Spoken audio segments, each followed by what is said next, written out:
Welcome to the Deep Dive. Today we're doing a very specific mission. We went through sources that look at U.S. governance, specifically from 2015 to late 2025, and we searched for parallels to the suppression techniques from 1984. Yeah. We're really just trying to find those, surprising moments where you see modern information control actually taking shape. Well, let's just jump right in. Based on a detailed review of the provided audio files and an analysis of United States governance and society from 2015 through late 2025, here is the report on the techniques of suppression identified in 1984 and their prevalence in the modern U.S. Wow. Okay, that sets a pretty intense frame for this whole discussion. It does. And the main finding isn't that the U.S. is suddenly some fictional dystopia. It's more that these very specific control mechanisms are being adopted. Yes, and they're being driven by both the state and what the research calls the censorship industrial complex. That's the crucial part. So if the surveillance state is turning inward, the big question becomes who is pointing it, Exactly. Who controls the targeting? And what exactly is this censorship industrial complex?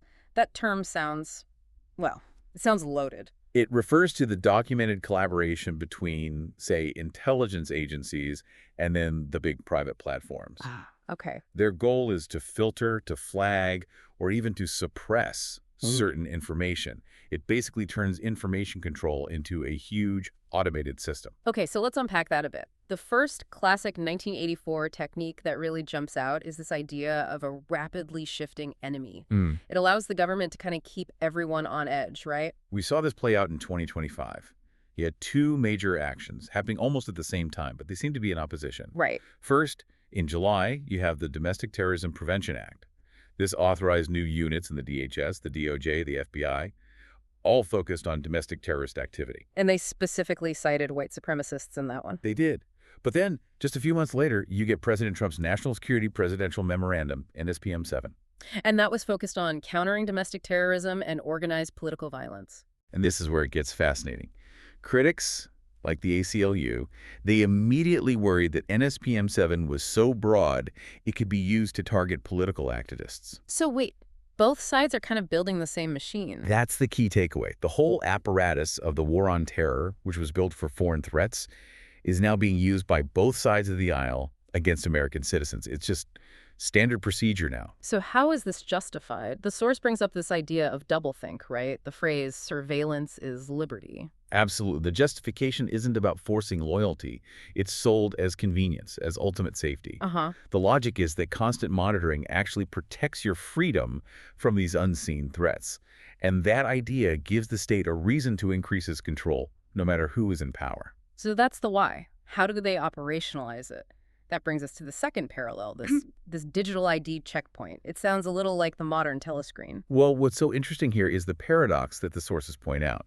On one hand, you had privacy advocates successfully blocking a central bank digital currency. Right, with the anti-CBDC Surveillance State Act. Yeah. Big win for privacy. A huge win. The fear was direct government control over money.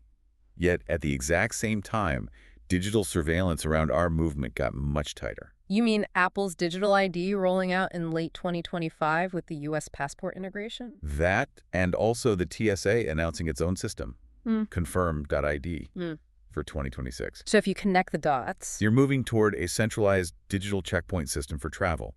You may have stopped the government from tracking your digital wallet, but you're now helping create a mandatory digital paper trail of everywhere you go. So to just wrap this all up, we've really hit on two huge parallels to 1984. First, this weaponized shifting label of the domestic enemy. And second, this push toward a centralized digital ID for just moving around. Which leaves a really important question for you to think about. We successfully pushed back on a digital currency because we feared surveillance. Yet we are rushing to adopt a centralized digital identity system for movement. What does the ease of creating that mandatory digital paper trail really say about the long-term trade-off between a little convenience and the price of constant trackable monitoring?